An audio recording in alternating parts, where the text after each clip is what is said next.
The sky splits open, and what comes through it has no precedent anywhere else in Scripture. It is 593 BC. A priest named Ezekiel stands among thousands of Jewish exiles on the banks of the Kebar River in Babylon, a canal, not a river, cut through flat Mesopotamian farmland. He is 30 years old, the age at which a priest would normally begin his service in the Jerusalem temple.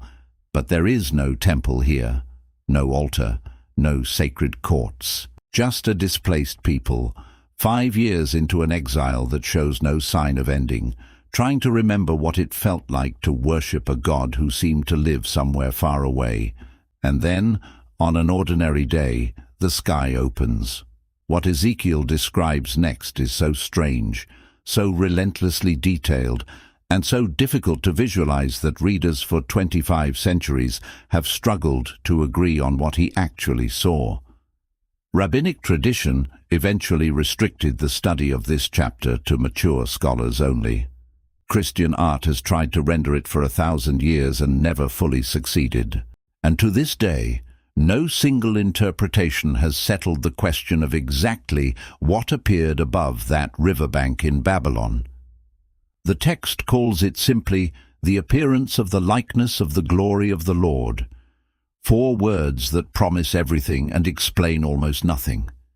Ezekiel himself, writing it down, seems to reach for language and find it insufficient. Likeness, appearance, something like. He repeats these qualifiers so many times across the chapter that scholars count them by the dozen. A prophet visibly straining against the limits of vocabulary to describe something the human eye was never built to process. So what did he actually see? The vision does not arrive all at once. It builds piece by piece, forcing the reader to assemble something almost impossible to hold in the mind as a whole. It begins with weather, a windstorm coming out of the north, the direction notably from which Babylon's armies had come to destroy Jerusalem just a few years earlier. A vast cloud wrapped in flashing fire, glowing at its center with a brightness the text compares to amber or gleaming bronze. Something is coming, and it is coming from the same direction the disaster came from. Then, inside the fire, shapes begin to resolve. 4 living creatures, Ezekiel's own word is chayot, living ones, take form. And nothing else in the entire Bible looks quite like them. Picture them directly.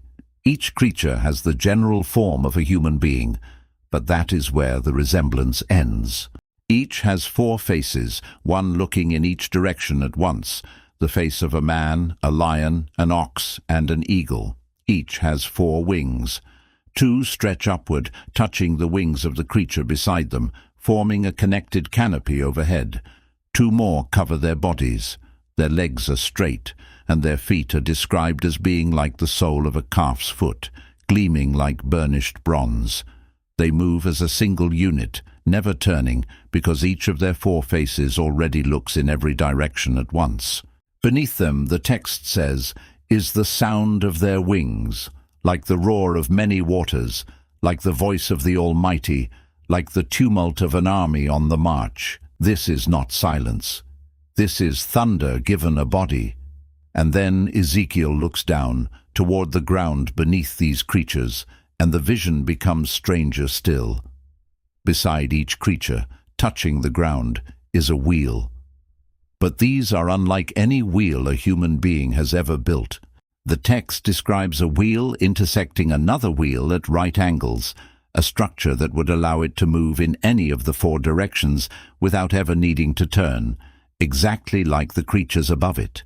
And then comes the detail that has unsettled careful readers for 25 centuries.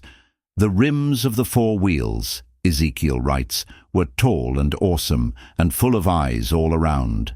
Eyes, covering the rims of wheels that move without turning, beneath creatures with 4 faces that never look away from anything. Jewish mystical tradition would later call these wheel structures the Ophanim, and place them among the highest orders of heavenly beings, not machines, not mere transportation, but living entities in their own right, moving wherever the Spirit willed them to go. The wheels rise when the creatures rise. They stop the instant the creatures stop. The text is explicit about why. The spirit of the living creature was in the wheels, two entirely separate forms of being, somehow unified by a single animating will that governs them both without a single visible signal passing between them. Above all of this, above the four faces, above the connected wings, above the wheels within wheels covered in eyes, stretches something the text calls an expanse, shining like crystal, terrible to look at, spread out over the creatures' heads like a frozen and glittering sky. And above that expanse, a sound, a voice, and then, resting on the crystal firmament itself, something the eye can barely follow, the likeness of a throne, in appearance like sapphire, blue as the deepest part of the sky. The vision has been building for this entire chapter. Creatures, wheels, fire, thunder, and only now, at the very top of the structure, does Ezekiel reach the thing he has clearly been most reluctant to describe. Because seated above the sapphire throne is a figure. And Ezekiel, a trained priest who knows exactly how dangerous this territory is, chooses his words with visible, deliberate restraint. He does not simply say he saw God. He says he saw the likeness, as it were, of a human form. From what appeared to be his waist upward, he says, was something like gleaming amber, like fire enclosed all around. From the waist down, fire and brilliant light surrounding him on every side, like a rainbow in the clouds on a rainy day. A human shape, made of fire and light, crowned with the same rainbow that once sealed a covenant with Noah after the flood receded. And Ezekiel's own reaction tells you everything about what this moment actually cost him.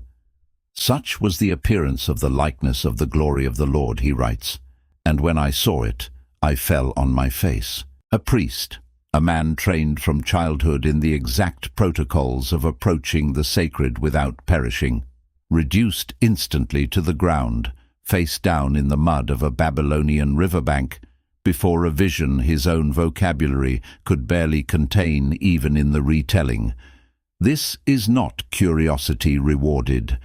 This is a human being confronted with something too vast, too total, to survive standing upright. The chapter ends there, face down, in silence, leaving the reader with the same disorientation Ezekiel himself must have felt in that moment. What exactly happened at that river? And why did it happen there, in exile, hundreds of miles from the temple that was supposed to be the only place God's glory could dwell on earth? That last question may be the real center of the entire vision. For centuries, Jewish and Christian interpreters alike have returned to this single point. God's glory appeared not in Jerusalem, not inside the temple's inner sanctuary, but beside a canal in a foreign land, among a defeated and displaced people who had every reason to believe they had been abandoned. Some scholars read this as the chapter's central claim, that divine presence was never bound to one building, one city, or one set of national circumstances. Others focus on the four faces of the creatures, seeing symbols later echoed in Jewish and Christian tradition as representing the fullness of creation itself, humanity, wild beasts, livestock, and birds of the air, all gathered around a single throne. Modern readers have proposed still other frameworks for approaching the vision, psychological, literary even in more speculative corners, comparisons to unrelated modern phenomena that most serious scholars set firmly aside as anachronistic. The text itself resists a single tidy answer, and the responsible reading holds all of these interpretations as possibilities worth weighing, not settled certainties.